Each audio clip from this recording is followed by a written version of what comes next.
Hello and welcome to the channel.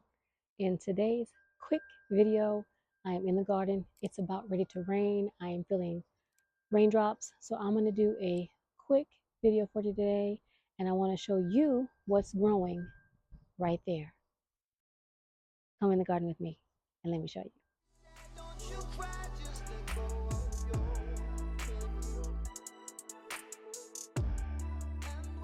I know I said I was going to show you what was in the TP, but let's take a quick detour, shall we? This plant right here, this is my bitter melon. And it is producing nicely. Let's see. The babies hide. I've got little bitter melon throughout the plant. And I'm trying, let's see, there's another one in here. There it is. I'm trying to allow them to get some size on them so that I can harvest them and put them in the freezer. I have some here as well, and they're doing quite nicely over here. This plant is in the same spot as the bitter no, the gourd, the bottle gourd was over here last year in this very same spot. And so I am getting bitter melon. Now they're really coming on. I've got some babies up here in the top, little baby right there. But if you go inside, I can see they are producing. They are popping up all over. So I will be harvesting bitter melon at some point. There's some in there as well. Now, what I've also been doing, if you're not aware, you can use the leaves of the bitter melon for tea. So I've been harvesting some of the leaves and I've been dehydrating them for family members who may have some issues with digestive issues and may need to have some bathroom relief. And so I'm harvesting also the leaves. But I've got baby bitter gourds. I've got bitter gourds. I've got to make sure that I am checking this plant every day to make sure that I'm not missing anything. But I am also growing bitter gourd. And if you look right there, the vines are just trying to escape and go everywhere. They're already trying to strangle out my tomatoes. More thing that I found that I was very surprised to see, and let me show you all, is I found oh, no, no, no. Looks like he is getting blossom end rot. No, no, no. I found a Charleston gray and I'm going to have to take it off the plant now. Oh, he ended up with blossom end rot. Look at that. Ugh. I am angry with myself. Oh, I was really hoping to get a taste of that. Okay, so I'm going to take that off. But I also have, because that actually wasn't supposed to be over here. That was a misplant. The big watermelons were supposed to go in the ground. So that's my fault. But I also have some melons. This is a delicious melon, and it's going to be ready to come off the vine soon because it is beginning to turn yellow. The skin turns yellow on those. I have one right here. It's coming out the bag. I didn't do a very good job of putting it in that bag. I also have one down there. That one's also turning yellow, so that one will be coming off soon as well. But as you see, that one I'm probably going to have to take off because it looks like something's wrong with it. But this one is also a delicious melon. It is green. I was looking at the bottom to make sure it didn't have blossom end rot. But this one, the skin is green when it begins to grow for you, and then it begins to turn that yellowy color. So I will be keeping an eye on that one because that one should be coming off here pretty soon. It has not released itself yet. Its little umbilical cord is still stuck on. So I'm going to leave it. But this is my delicious patch. Now it is also sharing space with the sweet potatoes. I had to cut these vines back because here in South Texas we have critters. We have all kind of different spiders, tarantulas. We've got snakes that'll kill you. And I did not want to have anything creeping up in here and getting a hold of me. So I had to cut some of these vines back. And they're coming out again. As you can see, they're on the ground. So I'm going to have to cut those back and eat some of the leaves. But as you can see, my garden is not without garden pests. I do have some holes in the leaves. I'm not trying to hide that. I'm trying to get away from this wasp because it looks like he is traveling. I am going to put a bag over this so it's not damaged, and I'll have to take that one off. And I'll have to come and get my clippers, my shears, and take that off because with it having blossom end rot, that's no good. So I'm going to take that off and see if it'll produce another watermelon, because I was not expecting that watermelon to be sitting down there. Like I mentioned, the large watermelons were supposed to go in the ground, and so far they're not doing the best. Let me show you one last thing before we get to the here in the corner. This watermelon is not doing the best. I have been feeding it. It does have some yellowing. I'll be putting some more nitrogen in the garden here probably tomorrow, but it has one little bitty watermelon on it, and it is getting a little size to it. Hope you guys can see that. It's getting a little size to it. I'm keeping it up here so that nothing gets to it. It's next to my huge comfrey plant. I need to harvest some of this comfrey and get it in the compost bin and around a few other places.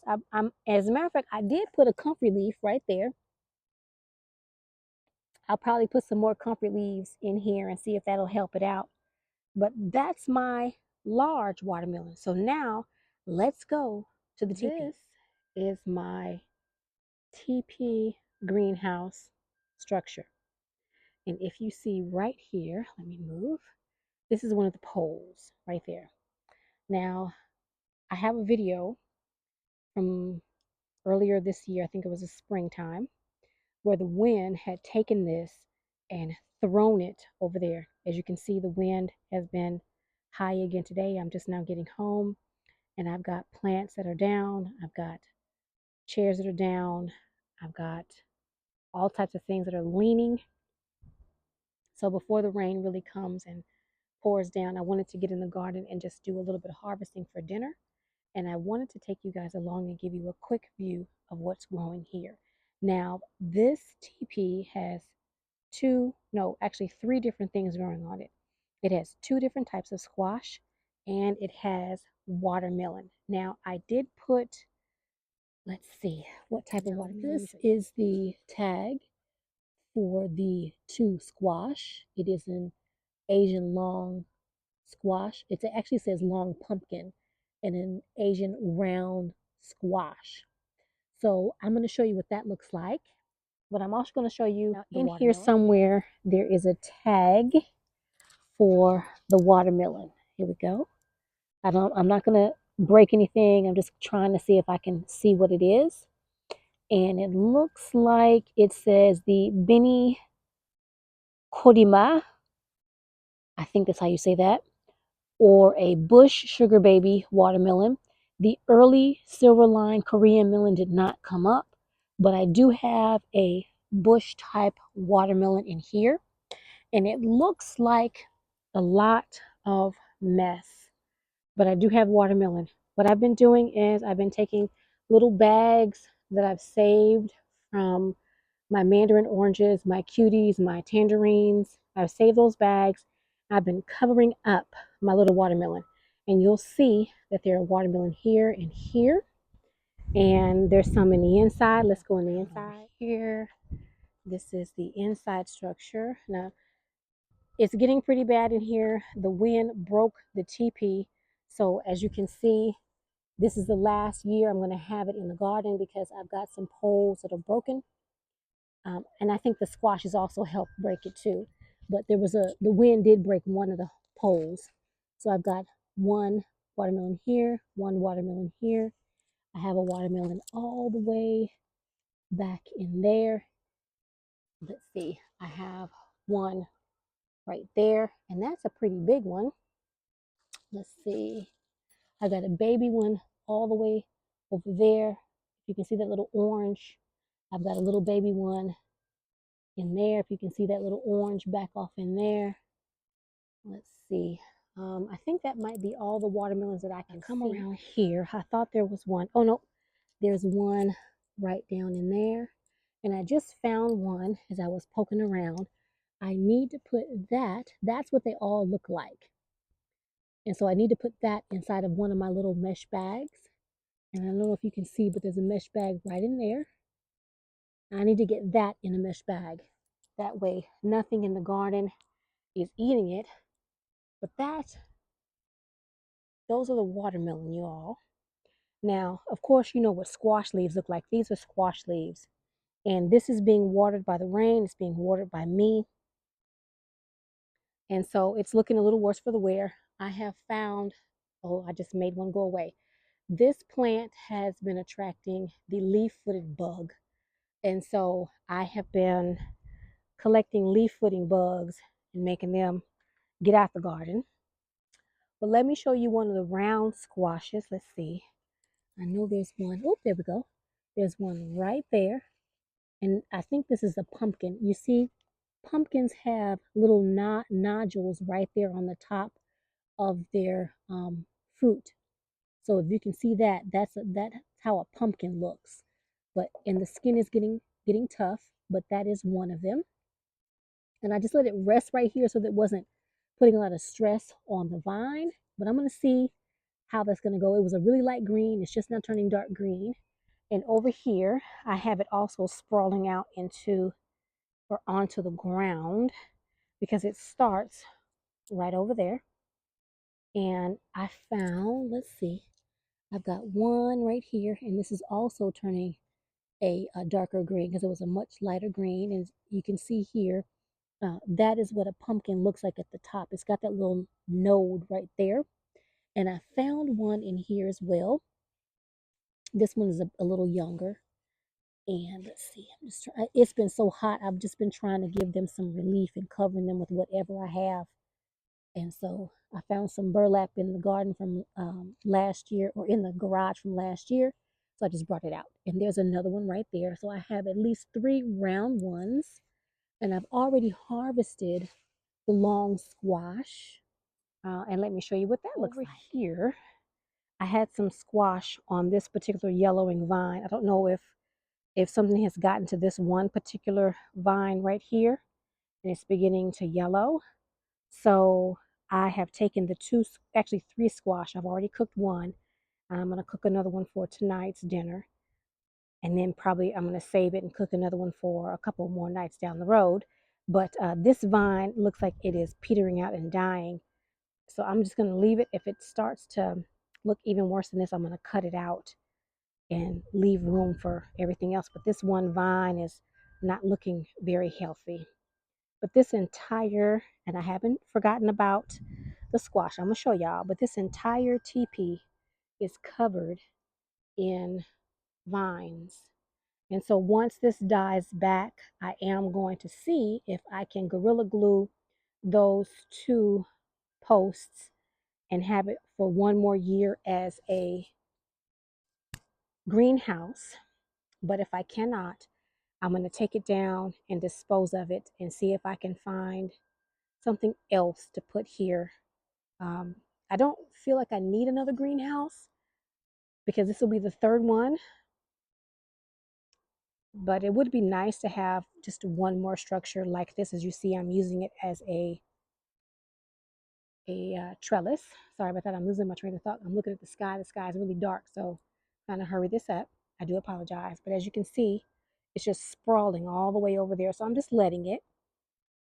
And I'm trying to catch all the watermelon and bag them up because I don't want anything to eat the watermelon.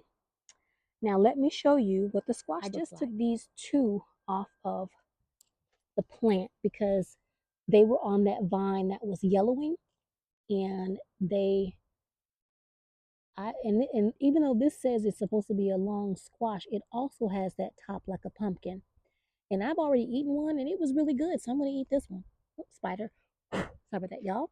But I took off this big one, and I'm going to save this one for some pasta later on this week.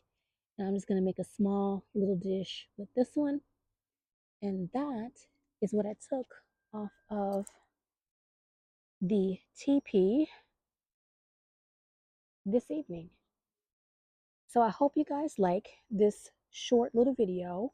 I just wanted to give you all a quick peek to let you know that the garden is growing, it is producing, and I'll give you all a tour maybe in my next video. But let me get a bag and wrap up that watermelon because I don't want to lose that. I have lost one melon. I have been trying to keep an eye on these, trying to see if they're ready. And one of them did not really produce. Let me show you what this one off. And that's when I said, let me get the camera and show you all what I'm doing. This one had burst open. And as you can see, it's really tiny. It should have been larger than that. But there are seeds in there, as you all can probably see. So I am going to take the seeds out of this. I'm not going to do it right now because I want to go cook dinner and get in the house. But I'm going to see if I can harvest those seeds and see if they're viable. And if they are, I'll have more seeds for that little watermelon. So that's what's going on in the garden today. Out here harvesting some dinner, and I thought I'd quickly give you guys a quick video. So I want to thank you all for joining me in the garden today. I really hope that you enjoyed this quick video of seeing just a sneak peek of what's going on in the garden. It has been extremely hot here in South Texas. Even though the temperatures are quite high and the heat index is quite high, the garden is still trying to hold on and produce for me. So I hope to see you in the next video. And if you have not subscribed to the channel, leave me a comment, hit that thumbs up, and I'll see you either in the kitchen or the food forest real soon. Bye for now. Oh, look, looks like I've got another one starting out. Yay, I hope it was pollinated. Bye for now.